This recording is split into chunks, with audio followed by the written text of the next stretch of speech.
Right, so I've made some new boards up because I'm not going to fit my new components on this little jobby. So yeah, I've made some new boards up and just nylon nut and bolted two of the inductors down. The other one is going there.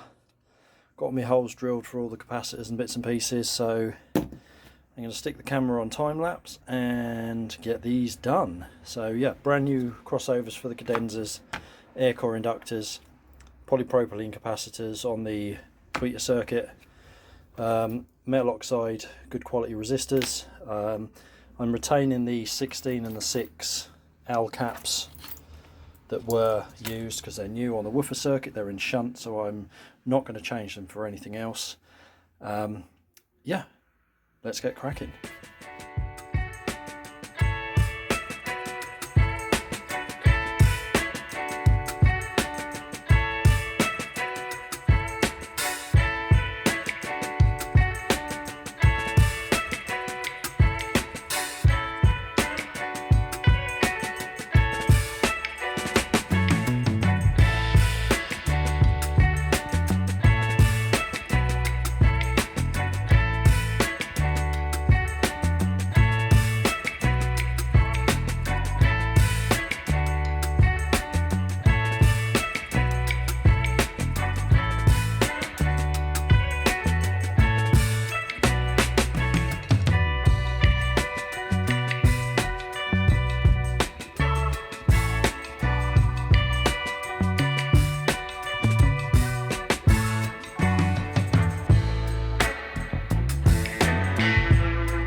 Right, so that's what we've ended up with.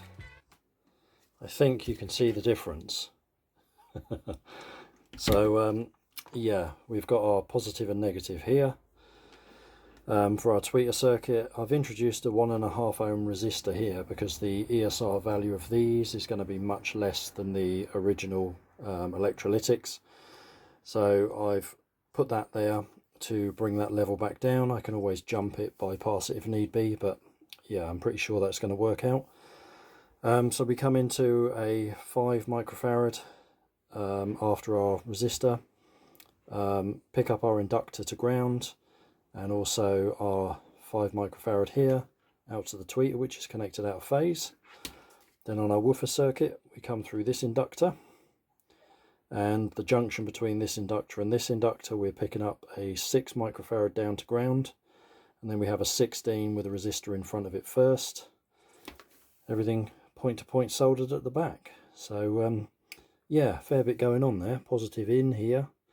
So through this inductor, at this junction here, we pick up this inductor out to our woofer. So here we're picking up the resistor, and then the 16 to ground. and our 6 microfarad we pick up to ground there, so that's our woofer circuit.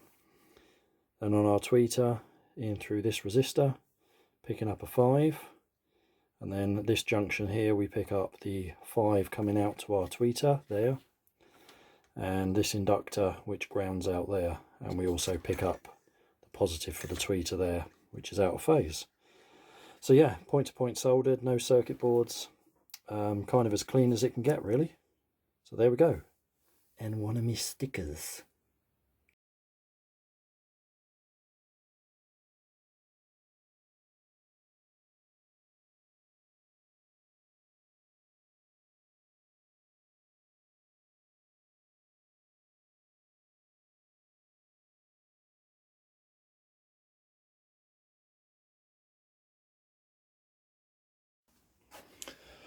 Okay, so I decided to give the cabinets a really quick sand, very light, just with 400 grit, because these are either lacquered or done in a very hard, like shellac. So I didn't really want to go through that. And most of the marks and things were in the lacquer or the shellac, whatever it's finished with. So really, I just wanted to flatten out the little scratches. The sanding process gives it a deep clean, and then I kind of clean it all off afterwards with isopropyl alcohol. And they've had one coat of Danish oil, which dries really hard and is a good finish. And yeah, I mean, some of the marks, like those bigger ones, if I go through that, I'm going to go through the lacquer or shellac, whatever's on there, and I don't want to do that. So really this is more of a cleaning and re-oiling process. But yeah, also I've cleaned up the drivers, so they've had a clean. I will rubber treat those, and I've got new Velcro and bits and pieces to fit to the front. The drivers were filthy. Yeah, that is just off the drivers, so pretty manky. So yeah, really it's time to do the covers now, and then new Velcro, treat the rubbers on the drivers, and yeah, we're all good. Right, I got to apologise. I've done the covers, and I meant to put the camera on time lapse and video it, but I just got on with it and forgot. That's the problem when you're playing catch up all the time. You know, setting up the camera and filming what you're doing doesn't double the time, but it certainly adds a lot to it. So yeah, these are all recovered now in black cloth with my kind of trademark pull tags, new Velcro on them. Speakers are done now, 2 coats of Danish oil on them. I will let that fully cure and go hard. Because I only flatten them off with 400 grit, I very much doubt they'll need another coat. That's glossing up really nicely. So very pleased. The drivers have now been treated with rubber treatment, and they are, yeah, looking really, really good.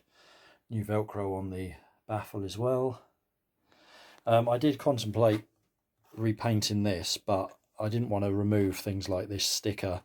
I sort of want to keep them authentic, really, whilst I've kind of tarted them up. I don't want to go too far with them. Also, on the back, we have new binding posts, which will take a bare wire or a banana plug. But yeah, really, really good. So what I will do when they've fully dried, hopefully tomorrow, is do all the measurements, because we've got the new crossover boards in there, and I think they are done.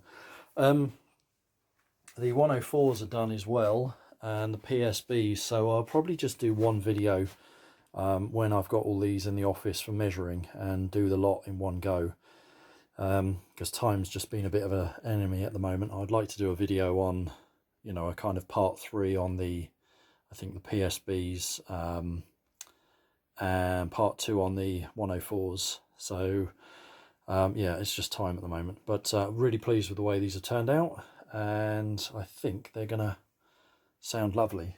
Obviously we've got rid of our old crossovers if I can find them. Where are they? There we go. So we've built new ones, which you saw in the video. Lovely new cloth covers. So yeah, Phoenix, I think all 3 of your speakers are done. I'll have a big measure up tomorrow, and hopefully we're all there. Okay, I've got a very interesting build coming up, which I've kind of been a bit inspired by these. Anyway, you'll see. It's continuing the theme on a kind of few other speakers I've done recently. Just something else I want to experiment with. So yeah, that should be coming up soon. Right, catch you on the next one.